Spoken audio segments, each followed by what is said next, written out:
Just over a year ago, I covered the story of perhaps the best aviation relic find in history, the 1989 discovery of an intact German Focke-Wulf 190 fighter sitting in the forest outside Leningrad. It would be very difficult to top this find, but I'll try. With the dissolution of the Soviet Union in 1991, opportunities arose to find and recover World War II relic aircraft from Russia, witnesses to the titanic struggle on the Eastern Front. One place worth searching were deep, cold lakes in the north of Russia and also in Finland. Another were lakes in Norway, and some great finds have been pulled out of Norwegian fjords over many decades.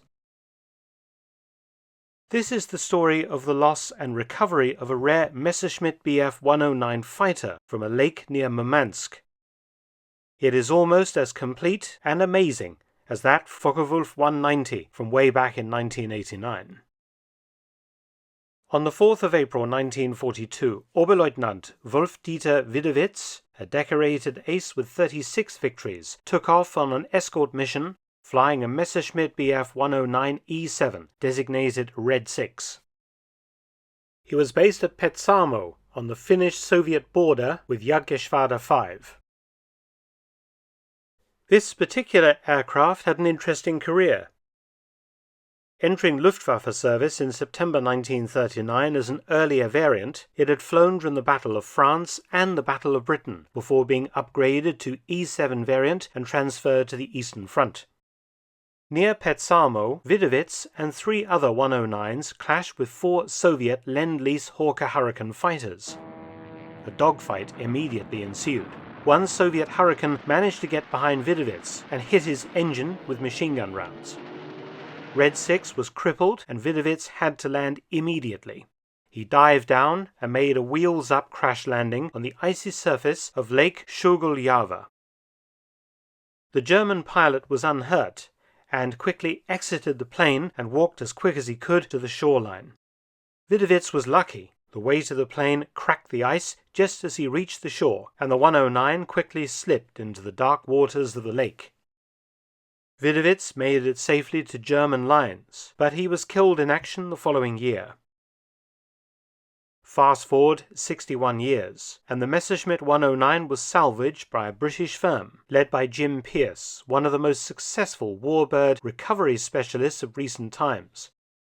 A former RAF pilot, Pearce would recover over 50 aircraft in the former Eastern Bloc, both Allied and Axis types. Based in East Sussex, Pearce passed away in 2017 at the age of 87, leaving behind a huge legacy of aircraft now in museums and private collections across the world, including, of course, Red 6.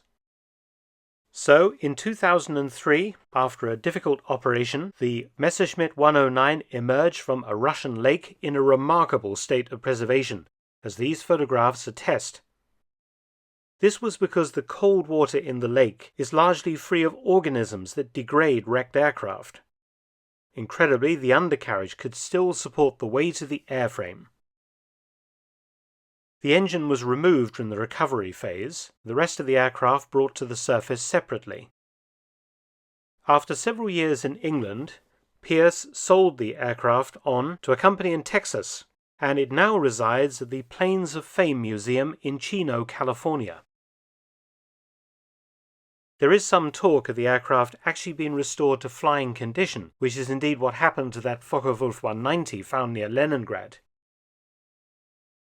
However, looking at its amazing original paint scheme, bullet holes, and such amount of history and story in this wrecked aircraft, I would hope that actually it's kept in this condition and displayed perhaps as a static exhibit. But that's something I'm sure you would like to debate in the comments section below. And don't despair, World War II German fighters are still being pulled out of lakes in Russia and elsewhere. Indeed, another very well-preserved Messerschmitt 109 was found as recently as 2018, this time a G2 variant that was lost in a lake near Murmansk. Undoubtedly, many more Axis and Allied warplanes will be found well preserved in these cold patches of fresh water in the far north of Europe.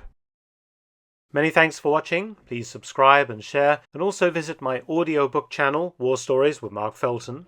You can also help to support both of my channels at PayPal and Patreon, details in the description box below.